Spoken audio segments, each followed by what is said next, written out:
Okay, now I'm a little early, but just checking in to see if anybody has picked anything in here, or if anybody has any feedback or just general comments. It'd be lovely to get your feedback if how people are finding it.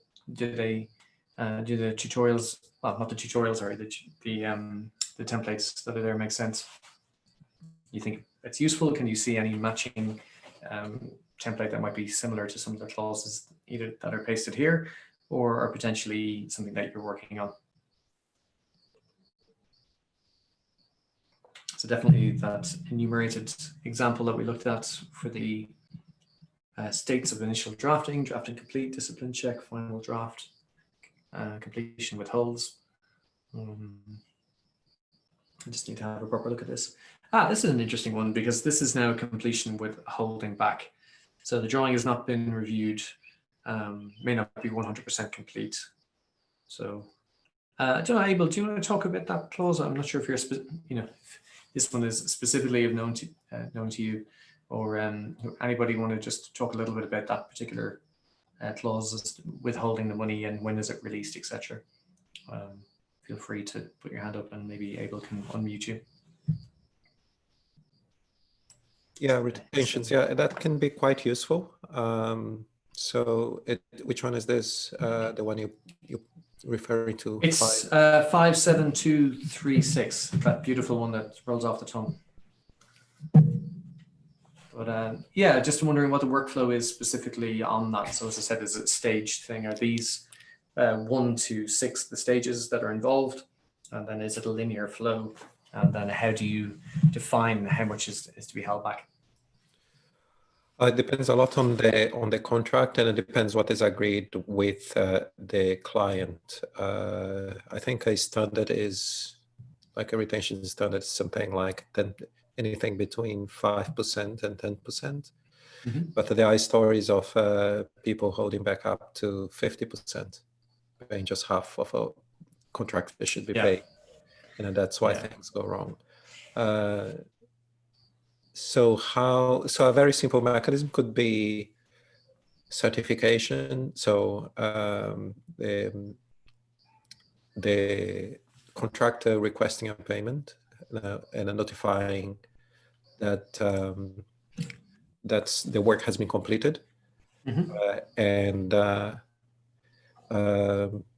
an architect or a project manager certifies the work, gives an interim certificate or a completion certificate if it's the completion of a package, and then the client pays and holds a retention, holds a percentage of that payment.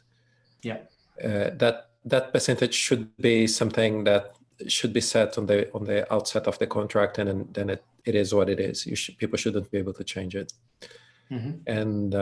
And then upon, at least in the UK, if you're using a JCT, up to when the architect, if the architect is appointed as the main consultant, then when the architect issues practical completion certification, the contractor gets some of the money back, and when the architect issued final completion certificate, the contractor gets whatever is left of the retention. So then all retentions are paid. Yeah, I presume there's a time period when that needs to be paid by, etc. Yeah, the time period. Yeah, I believe it's 20 days, 30 days, something like that. But it varies. I mean, there are recommendations by the RIBA, and I believe it's 20 days, 15 and 20 days. But often people change dates because the longer. Exactly, it's earning interest. Not much interest to be earned at the moment. It may go the other way. It may be a liability to hold the cash if we get towards negative interest rates. Then we'll see stuff moving faster. Yeah, I think that's an interesting one. Yeah, so I would say request for payment, inspection, and then issue of an interim certificate or practical completion certificate or final certificate. And in each one, you release part of that retention. And then when you pay. But I think this is too complicated for a couple of hours, isn't it? Yeah, indeed. But it reflects the reality of how tricky this is, because if you this is what I was saying about the entire environment. You can start with one clause, just one small little thing, but if it has so many dependencies, it's not worth it. But it doesn't necessarily have to be all or nothing either, because there's a lot of clauses in there that are not crucial. So it's finding that granularity. You have to start somewhere and work backwards. So what adds the most value? Can we work back from there and find out all of the other clauses and other bits that we need? I think is a good way to start. Yes. Yeah. So this is a big it's a big thing. This retention thing, it's a big thing in the UK. It's a big problem because it's a mechanism to protect the client and also make sure it's also a mechanism to motivate the contractor to do the best work possible and do it quickly. But it has been abused, and the government is trying to get rid of it because fundamentally it's a good mechanism, but it has been abused, and it's hard to track and to make sure people are not abusing it. Yeah. So therefore, if maybe there is a bill, I think there is a document on the government website saying that they are trying to get rid of the entire thing and start it again.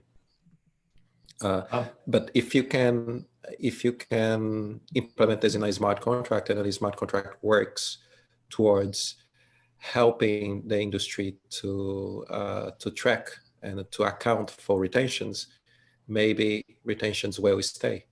It depends how effective it is in a computational contract format, because if you have that accountability chain happening, and if it gives visibility to retentions and how long they are being held, etc., then maybe it's a mechanism that will stay.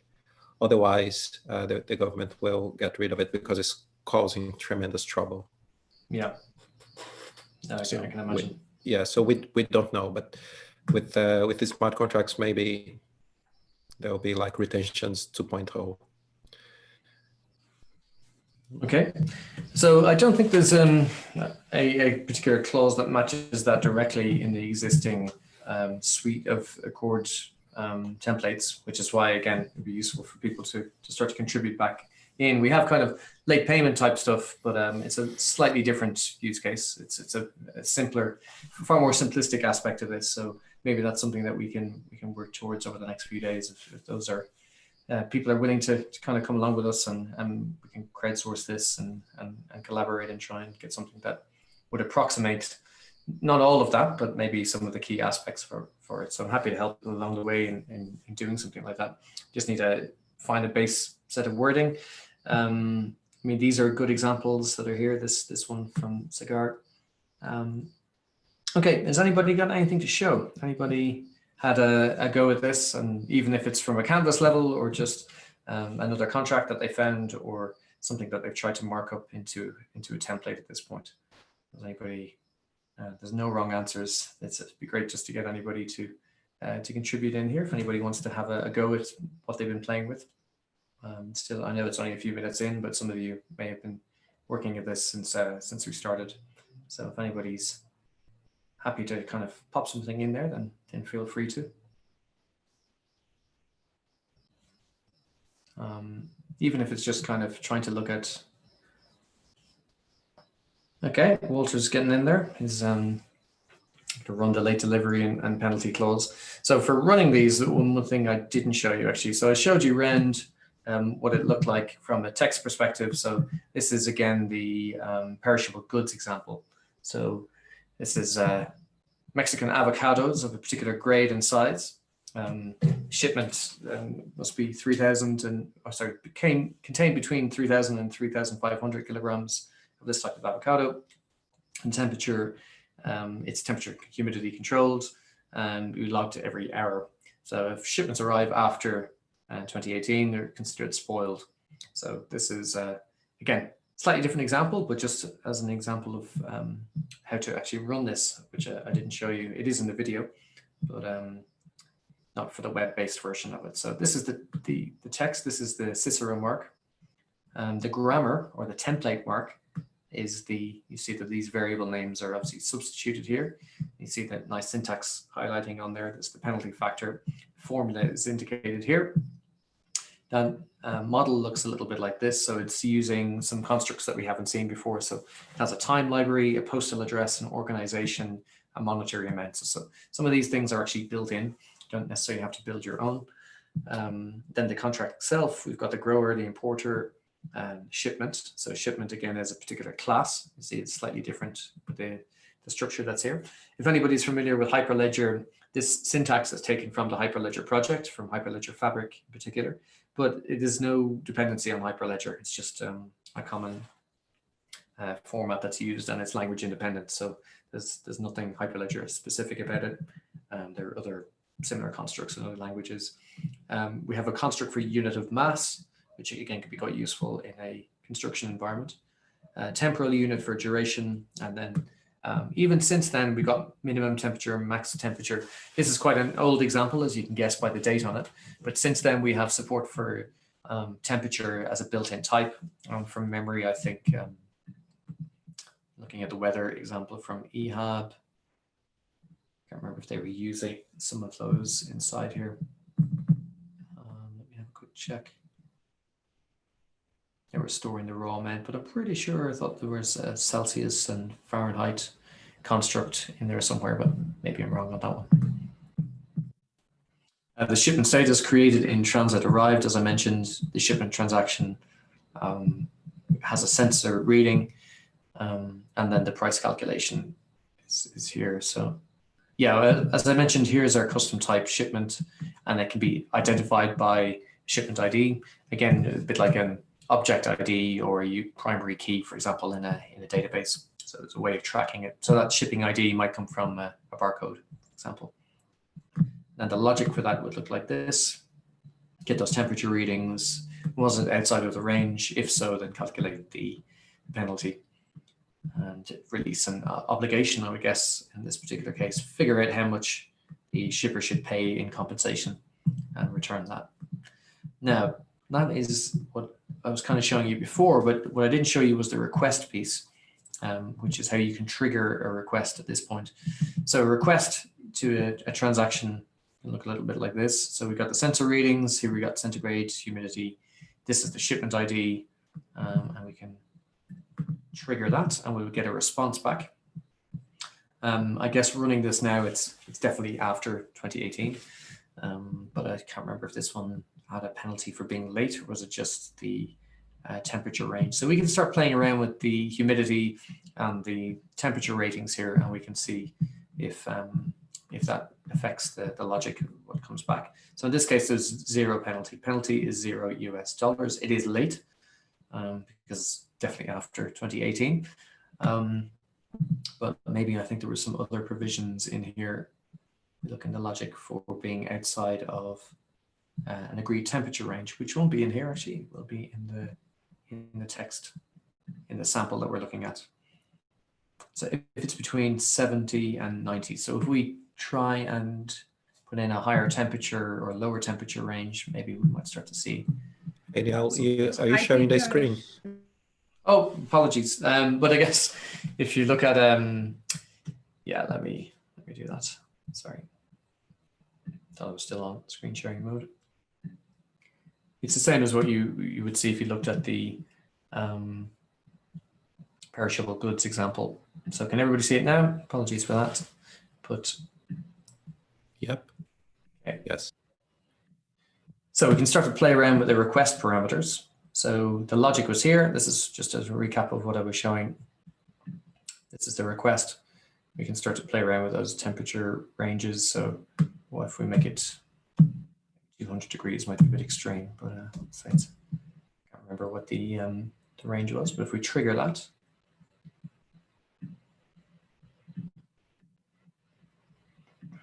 what was the range that was in here? Let's say humidity goes right up to 95.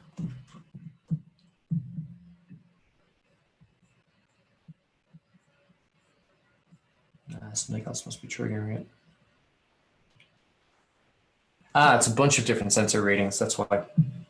Okay, so you get the idea. You can start to play around with these variables in here, and you can see what the response would be back inside here. But in this particular example, yeah, it's a bit more complicated because it's multiple temperature readings.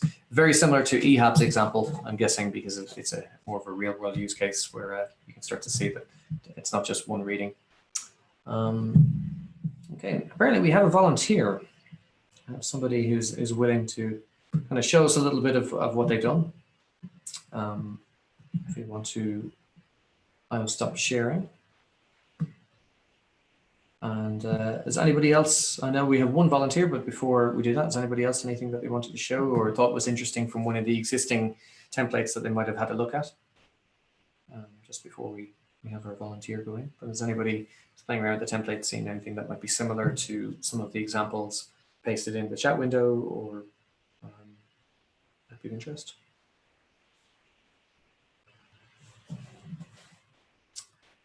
Okay, in that case, maybe able to get Walter to share his screen in this case, because he just messaged me there. So Walter works with me, but he's first time doing this on a core project, so he's as new as anybody else looking at this. But he said he'd indicated he was potentially willing. That may not be the case. You still willing there, Walter? You can pop into the chat window.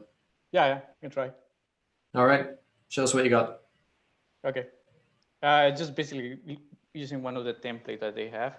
Yeah. In this case, I'm trying from the Visual Studio Code. Okay, so you downloaded VS Code. Did you install the plugin? I installed the plugin. And then I used the Node.js. I downloaded the templates from the GitHub repository for Cicero. Yep. And from then you can unplug it and then play around with it. Absolutely. So the video I have, the video I have will kind of show exactly, hopefully, what Walter's about to kind of show us here. But yeah, why not? It's a little bit of. Yeah. So this is all new to you. I know that from you haven't. You've heard about the Accord project, but you haven't actually tried it before. So that's. That's a good take. So we can learn, everyone. Learn by doing. Yeah. I'm running this in Windows, but I'm using WSL Windows, so to avoid any issues with compatibilities and et cetera, because the core project is by the Linux Foundation, so it's great. So I guess they want you to use Linux with it. Microsoft loves Linux these days. I've been at a conference where that was on the slide. Just before you move on to the Logic Ergo example there, Walter, you're showing a very useful bit that I haven't gone into in detail, which is the tests that are there. So in the test folder, you have logic.feature. So this is where you can start to test all of these bends of party A will have deemed its delivery obligation, etc. So all of these are scenarios, and you try the different input and output input variables, and you check the output variables and state, and that is actually what you need to do to test all of this. Yeah. So, and it's written in kind of high-level English language using Gherkin as a particular scenario-based testing language. So when writing one of these, you need to ensure that it's got good test coverage. But anyway, over to you. So, okay, you can clone the whole repository with the templates. And if you want to go over each one, you have different options here. Yeah, these are all the built-in ones. So you can download that. You can download that standalone as well. You can, from the repository, there are different, I didn't go through the entire kind of repositories. So I guess the way I see this is you can either work in Visual Studio Code to do this, or do it the example that you were showing directly from the template. Yeah. Well, the logic. So you see the syntax highlighting there as well. So yeah, if you do download this locally, that is very, very useful, especially when you're working with a new programming language that doesn't have a huge amount of samples, but it does now, thankfully. It makes it a lot easier to try and figure out if your code is valid or not. And it's pretty good from using this in the past on Visual Studio Code. So I'm seeing here the logic for the late delivery. So if delivered after using today's date, and then the duration when it was received, and the amount that you received, the business date. So okay, that part, and that should be mapped with, I would say, the text. So the inspection passed is actually quite interesting there, because that is very similar to what we're talking about, right? So it's the the quantity surveyor example that was mentioned. So has it passed the inspection? We said it's a binary yes or no. So is this example. So I think this is actually a good base that we could look at for these types of use cases. How I see this is, for example, when you make, for example, templates in Word that you can assign here, so that later on you can replace it with names or whatever. At least text. Yeah, it's similar. There is a plugin language for Word that uses the same construct apparently, but we do have a Word plugin, so there is a way to do it from the old school Word documents as well. I mentioned it earlier, but I didn't have time to show it.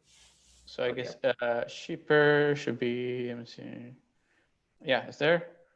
Yep, and then you are defining the relationship shipper and receiver. And did you say you had a go at running this locally? Being called. Yep. Okay, right. let me. That would be. Okay, Normally, with the parse, let me. Yeah, Cicero parse. You can run it from the command line, and then I did it. Putting you on the spot here. You're doing the live demo, so. Sorry, my bad. No, it's good.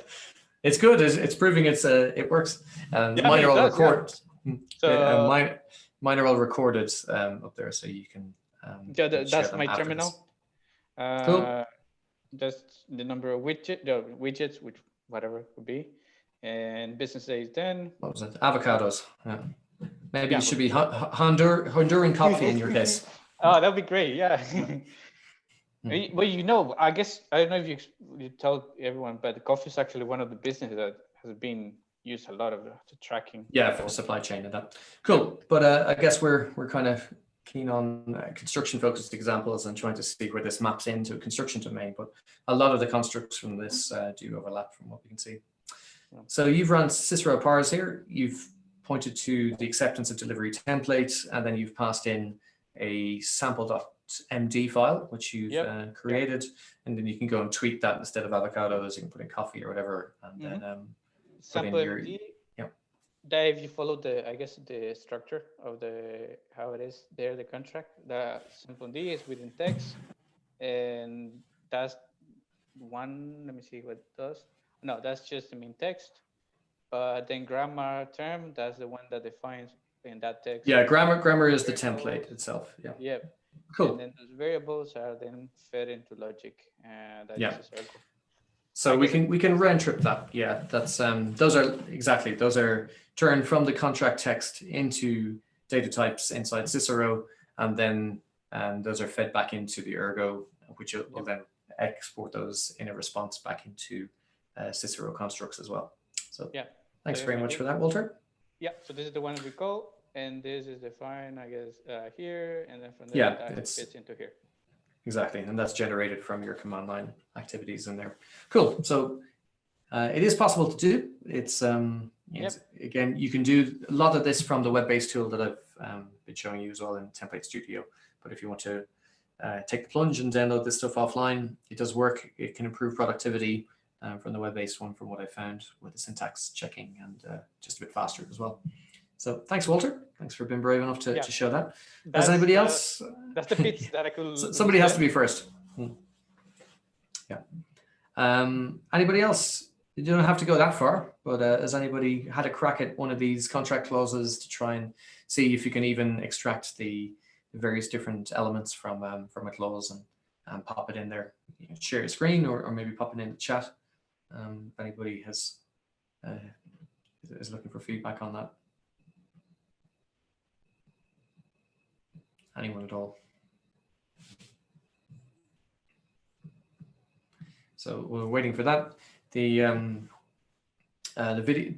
process that Walter has just shown of recorded the video based on that tutorial on the Accord website for doing a similar thing for all the way through for installing the Node.js requirements. I didn't show a video of how to install the Visual Studio plugin and all that, but one of the links that I provided, Dan Selman does a better job than I will at showing you that process of walking through the different dependencies that you have.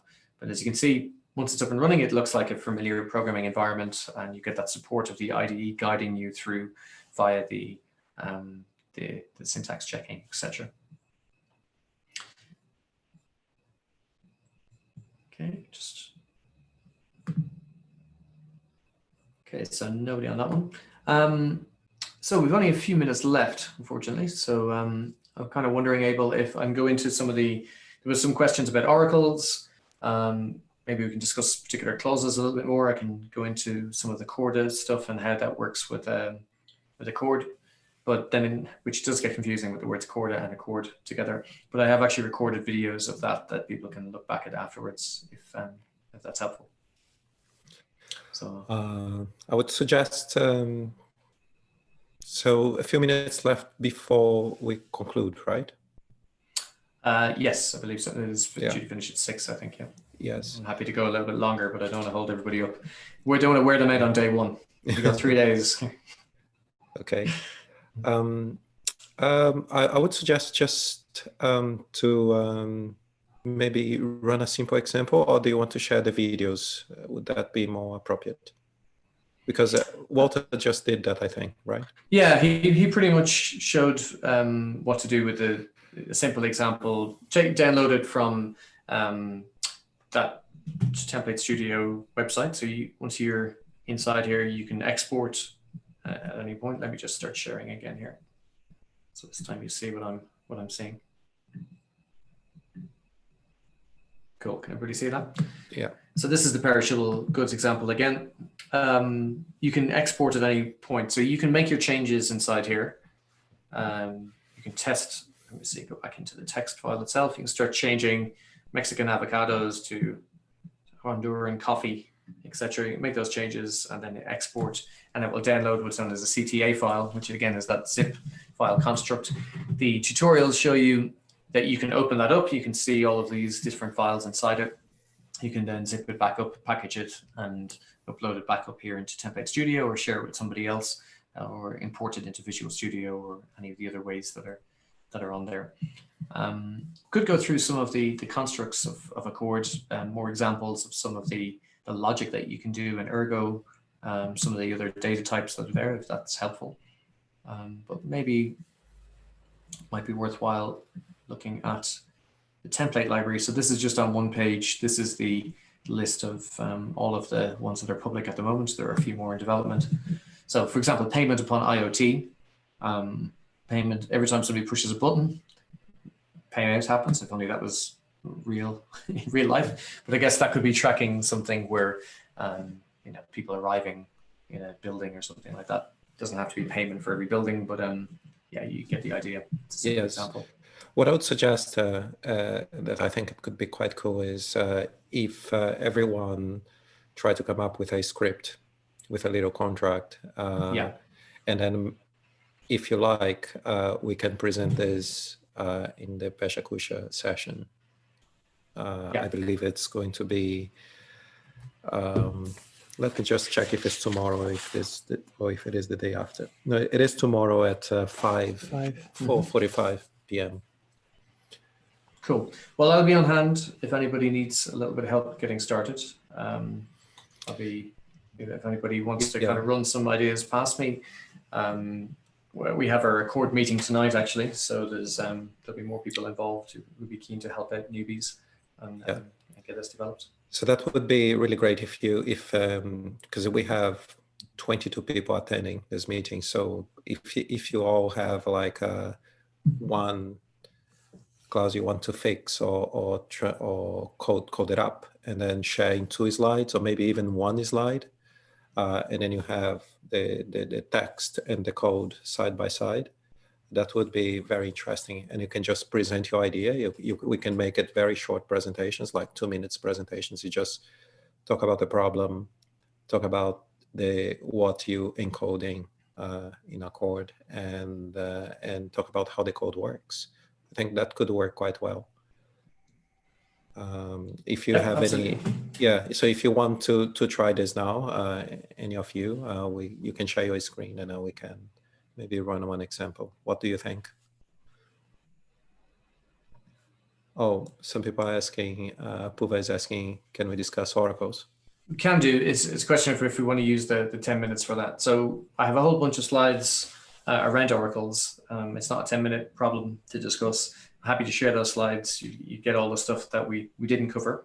And you can feel free to read the white paper I wrote on it with some of my colleagues as well, if you're interested. But a very important area around data sources. We have mentioned some of the issues along the way around trusting different providers and how that works. It will also be addressed a little bit tomorrow. So when Josh is doing his session with EHAB, I know that they use Provable, which is an data oracle provider, which is actually one of the ones that we used for the COVID project as well. And they kind of source from URLs, and then they have this trusted, we made this request to this URL, we got back this response. It's done by multiple providers, so it's not just one source, and then it's traced all the way through. And we have some integrations that we've done with Ocean Protocol as well, which is a data marketplace, and it's a way of putting things on chain and sharing that data. So sometimes that data in itself has value, and then other companies can train machine learning models off that data, for example. So it's a whole sharing ecosystem.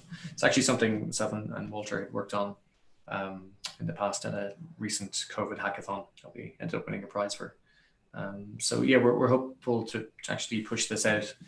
It's a tricky area at the moment, but oracles are something that we're actively working on with the Law Society and potentially with other organizations to kind of get trusted sources of data, that because we've seen the limitations, right? I mean, we can only do so much with what we can reason with, and parties have interests. So sometimes we need external third parties.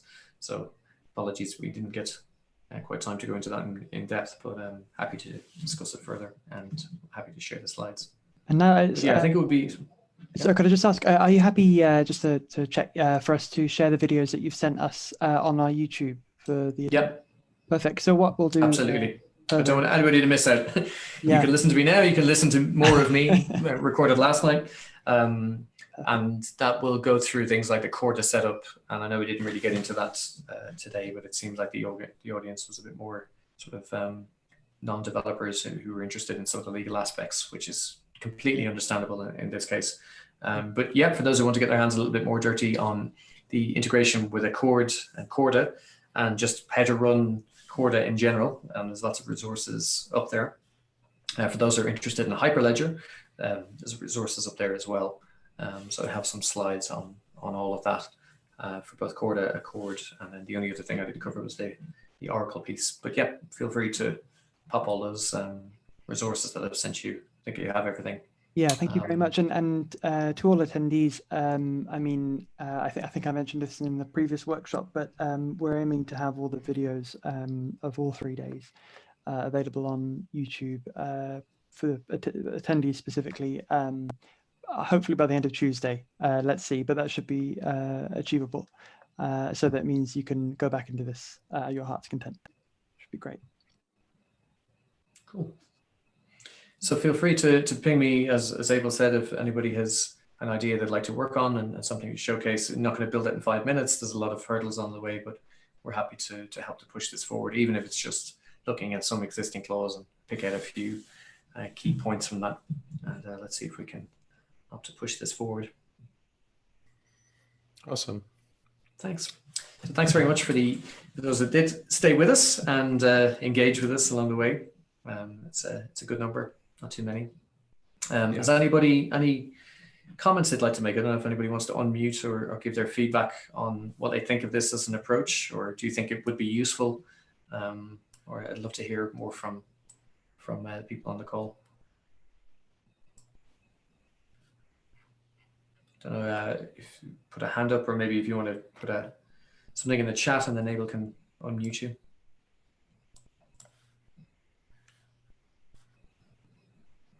Because it'd be interesting to see if people think that this is something that they do find value in and suitable for your use case. Yeah, I mean, I've had a couple of private comments throughout the afternoon. One saying that this has been, very insightful, and another saying they've learned a lot, and actually they're quite glad to have a chat with you if possible. If you're happy for that to happen, I can connect. Yeah, absolutely. I didn't put my contact details in there. I didn't even do the background slide, the usual. I think I've covered a lot of it between the UCL and Mishcon stuff. And but yeah, happy to reach out under whichever hat and get some collaboration going. It's particularly in the area of oracles, different discussion, but we're probably going to be working with digital catapults and potentially eHab and others to try and do a little bit more around the Oracle space of trusted data providers to organizations, maybe potentially like construction organizations or the Law Society, etc. So I've had some private comments here as well. I know a few people had to drop off for various reasons. It's kind of hard to go back to back on the workshops. I know this one will be a little bit different to what you did this morning, but I think a lot of these issues are not necessarily technical. It's trying to understand the type of problem that it can solve and the practicalities and limitations of the reality of how you automate some of these things.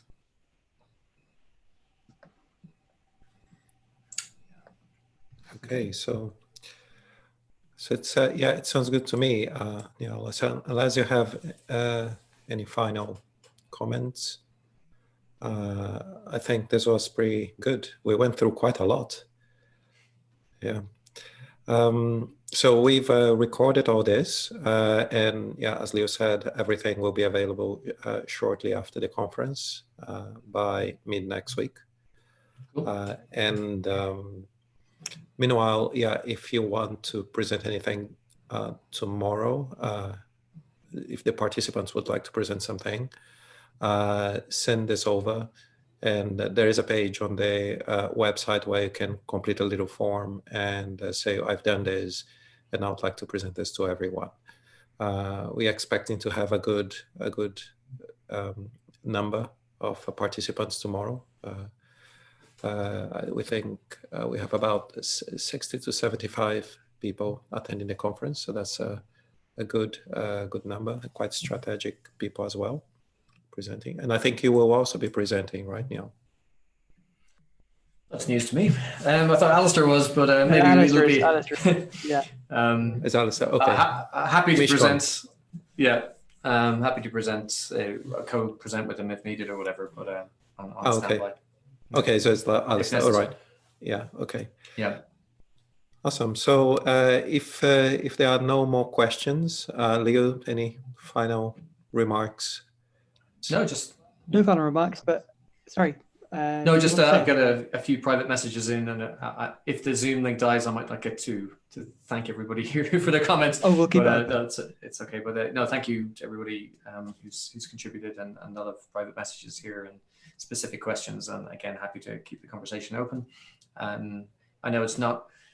It's kind of one of those things where if people are not overly technical, that they feel that they don't want to kind of put something out there that's not quite right. I completely understand that, but if they want to work on it in their own time and share something with me privately, we can collaborate on it and then get it ready for presenting it to the public. So don't feel that you have to do it in isolation. So thanks very much for your time. Apologies, even though we did get through quite a lot, there was a lot more to potentially get through, but there's only so much you can do in 4 hours as well. Hi there, this is Lethan. Oh, hi Lethan. Actually located in New York City right now. So we see. An early start for, yeah, it's an early start for me this morning. So I've got a question for Abel. Actually, I'm trying to think of a clause, right? I'm in the work for SOM, Skidmore, Owens and Merrill, architecture and structural engineering, and we obviously produce our deliverable is the drawing set, right? So I'm trying to think. Say, for example, our drawing set is missing information. Say there's a few dimensions on the drawings that's missing. We issue the drawing and that triggers an RFI, right? So like already you've got 2 different channels of information.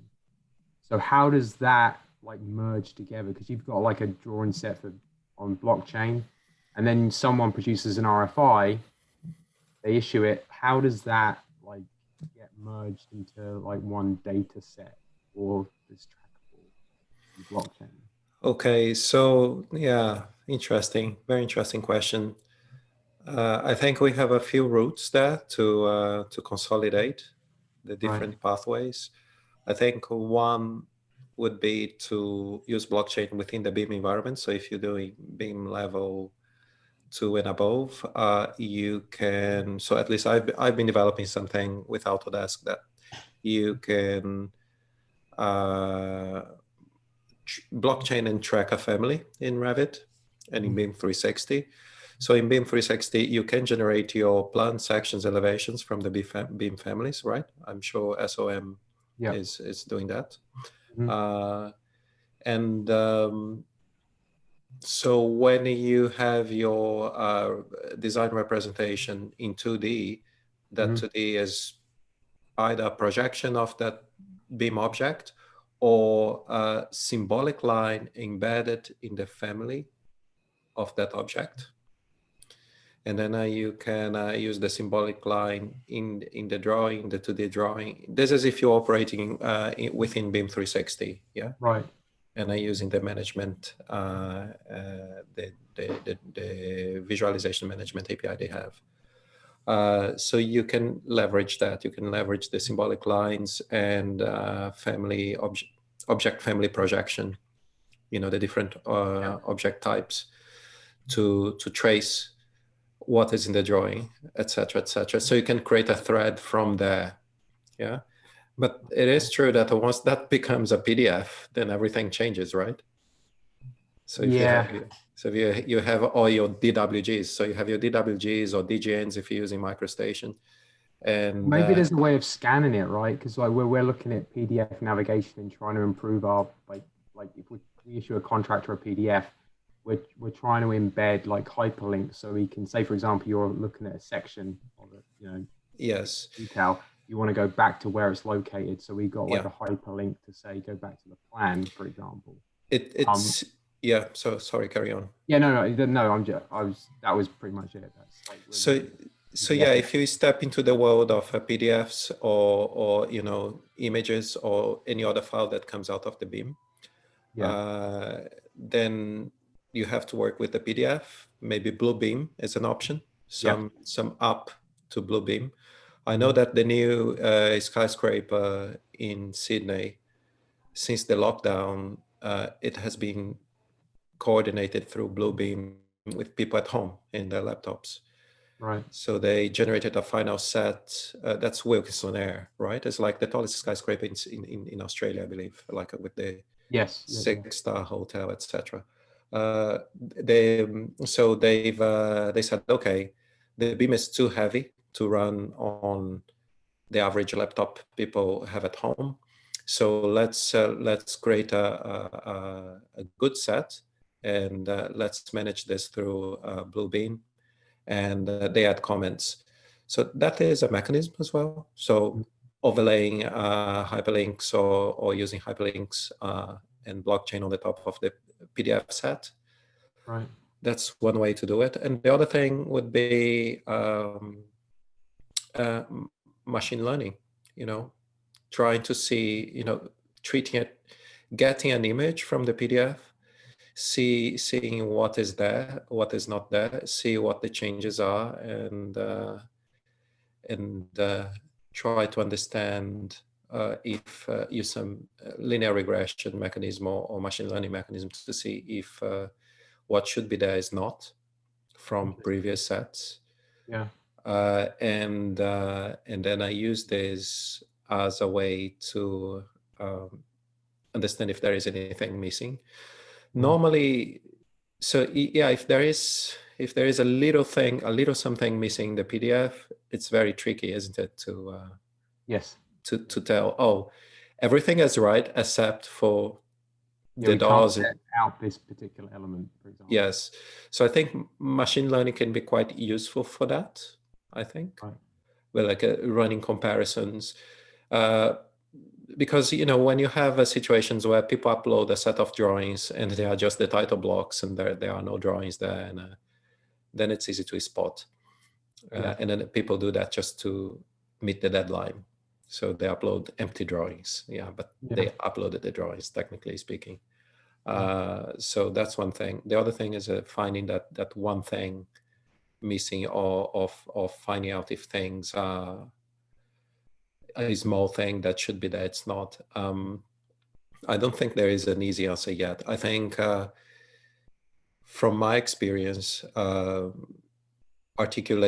coordinating the design using simpler tools like a Bluebeam and PDFs, it's very agile, but of course you need that database that the beam represents, put together in the correct way.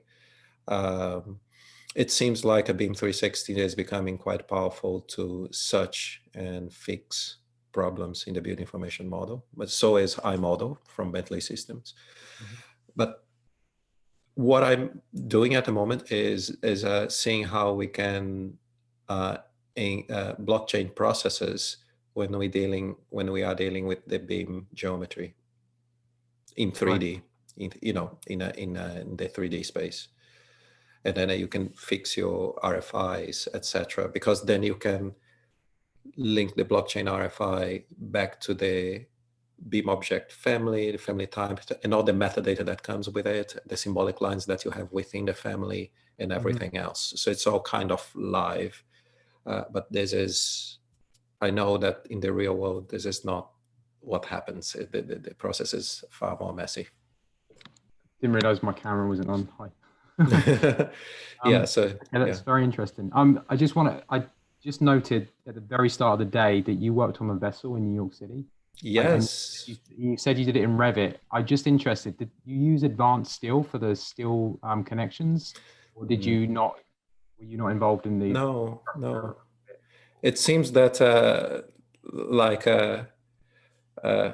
so horrible things happen to me, and then the technology pops up somewhere. So back in 2012, I was designing this building for Zaha Hadid as an architect and BIM manager, and Revit couldn't design a double curved wall. And Zaha said, "Yeah, but I want my double curved wall. Just make it happen." So I made it happen. And in 2012, it was a nightmare. It was a real nightmare.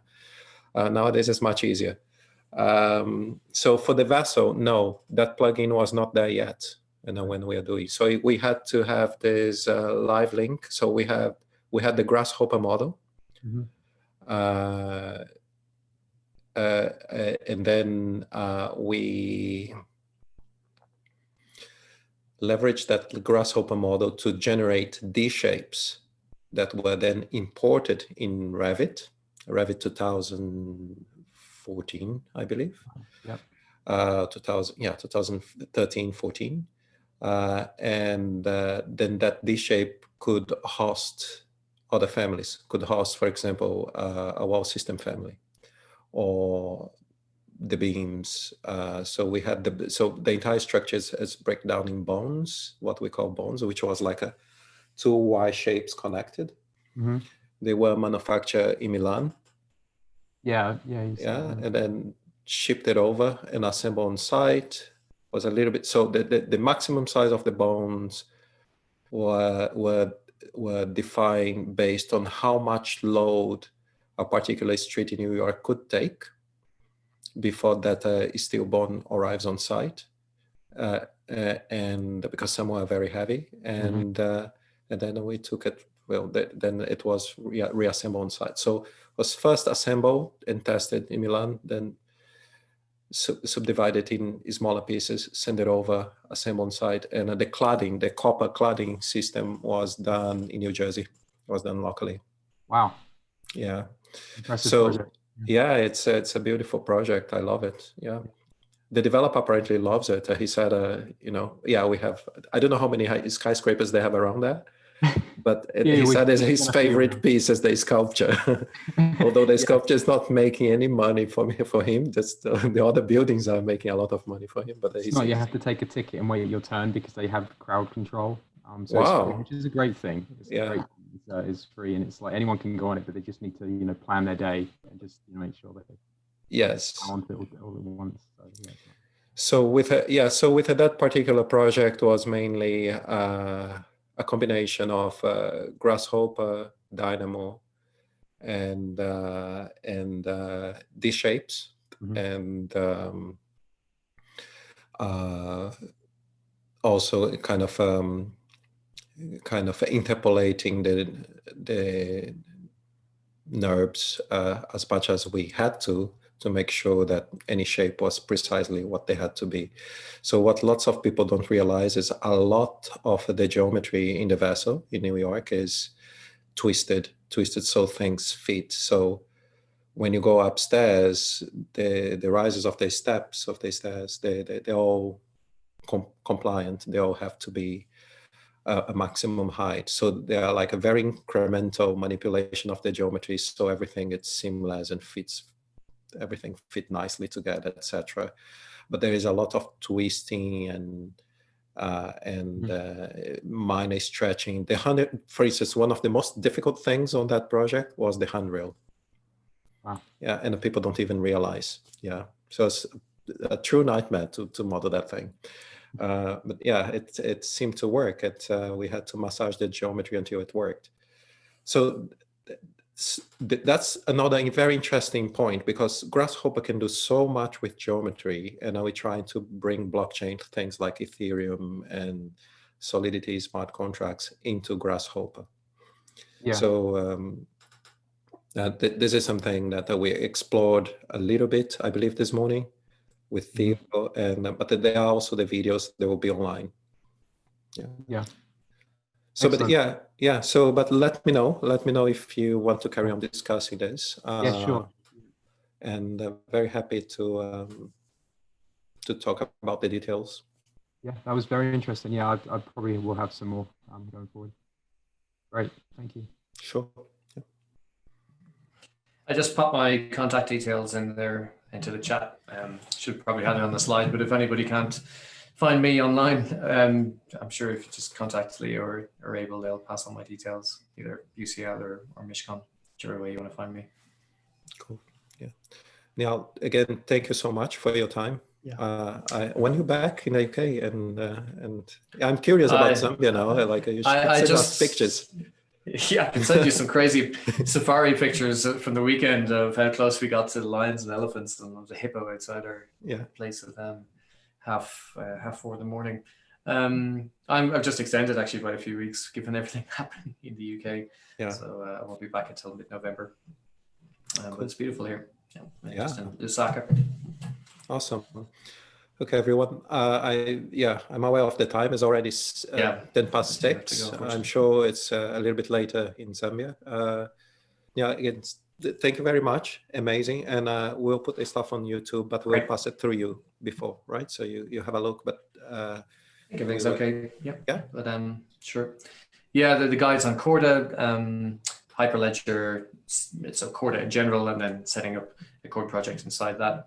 The Oracle stuff is just notes, but again, there's lots of other stuff that we already have in the public domain there, and happy to continue that discussion. They're getting started with a Cord project, which is just a kind of a discussion of what's on the website. But yeah, and there's lots of other links up there. Somebody was actually keen to join the tech working group call tonight. If anybody's interested, please contact me, and you can find all the details on the Cord project Slack, and it'd be great to get some more people on there and specifically with a construction interest, and let's work collaboratively to try and create a few more relevant clauses out there. So thanks everybody for your participation and suggestions. Are we going to lose the chat, Abel? Because it would be lovely to try and capture those clauses, and maybe some of us can have a look at guiding on some of those. I just saved it. It's saved on the same folder with the video, and then I'll share this with you. Yeah. Great. Okay. Perfect. All right. Thank you. Thanks, everybody. Thank you. Yeah. Thank you very much. Okay. All the best. Bye-bye. Bye-bye. Bye.